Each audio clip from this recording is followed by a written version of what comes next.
வணக்கம். நான் mini garden Gowri. இன்றைக்கி எங்களுக்கு திருமண நாள். எல்லாருமே திருமண நாள் வாழ்த்து சொல்லுங்கள். திருமண நாள் ஸ்பெஷலாக பார்த்தீங்கன்னா ரவையை வச்சு ஒரு அல்வா செஞ்சேன். அதை உங்களுக்கு ஷேர் பண்ணுறேன். வாங்க வீடியோக்குள்ளே போய் பார்க்கலாம்.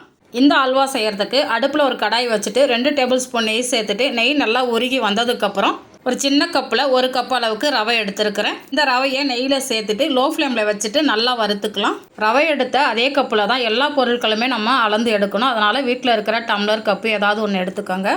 ரவை நல்லா வறுபட்டு வாசனை வரும்போது ரவை எடுத்த அதே கப்பில் 1 கப்பு அளவுக்கு கோதுமை மாவு சேர்த்துக்கலாம். கோதுமை மாவு நல்லா வறுபட்டு நெய் பிரிஞ்சு வரணும். அந்த அளவுக்கு லோ ஃப்ளேமில் வச்சு நல்லா வறுத்துக்கலாம்.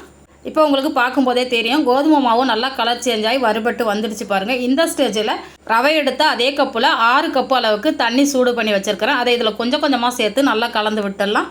ஒரேடியாக தண்ணி சேர்த்துட்டிங்கன்னா கட்டி ஆகிடும். அதனால் கலக்க முடியாது. அதனால் கொஞ்சம் கொஞ்சமாக சேர்த்து கலந்துக்கோங்க. நான் பார்த்திங்கன்னா ஒரு 3 முறையாக கொஞ்சம் கொஞ்சமாக சேர்த்து நல்லா கலந்து விட்டுறேன். இந்த மாதிரி தண்ணி சேர்த்து நல்லா கலந்து விட்டதுக்கப்புறம் ரவையும் கோதுமையும் நல்லா வெந்து அந்த தண்ணியெல்லாம் ஓரளவுக்கு நல்லா இழுத்துக்கிட்டு கெட்டியானதுக்கப்புறம் ரவை எடுத்த கப்புலேயே நெய்யும் ரீஃபைண்ட் ஆயிலும் அளந்து வச்சுருக்கிறேன். அதுலேருந்து 2 டேபிள் ஸ்பூன் நெய், 2 டேபிள் ஸ்பூன் அளவுக்கு எண்ணெய் சேர்த்துக்கலாம். இப்போ எண்ணெயும் நெய்யும் சேர்த்து ஒரு முறை நல்லா கலந்து விட்டுடலாம்.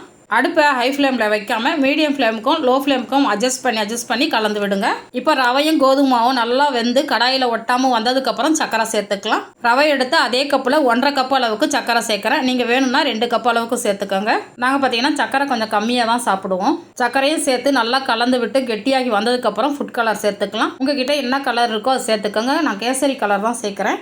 கலர் சேர்த்துட்டு நல்லா கலந்து விட்டதுக்கப்புறம் இனிப்பு சுவையை தூக்கி கொடுக்கறதுக்காக 1 சிட்டிகை அளவு உப்பும் கூடவே 1 டீஸ்பூன் அளவுக்கு ஏலக்காய் தூளும் சேர்த்து மறுபடியும் ஒரு முறை நல்லா கலந்து விட்டுடலாம். இந்த ரவா அல்வா பார்த்திங்கன்னா 2 நாள் வரைக்கும் நீங்கள் வெளியில் வச்சாலே கெட்டு போகாமல் இருக்கும். டேஸ்ட்டும் ரொம்ப நல்லாயிருக்கும். அதே சமயம் நல்லா சாஃப்டாகவும் இருக்கும்.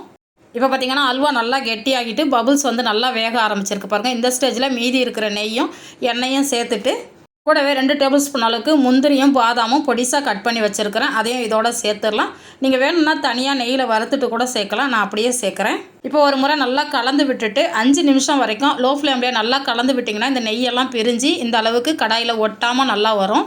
இப்போ நம்மளோட ரவை அல்வா பார்த்திங்கன்னா சூப்பராக ரெடி ஆகிடுச்சு பாருங்கள். இப்போ நான் கரண்டியில் எடுத்து காமிக்கிறேன் உங்களுக்கு.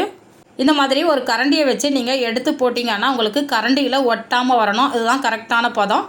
இப்போ ஸ்டவ் ஆஃப் பண்ணிடலாம்.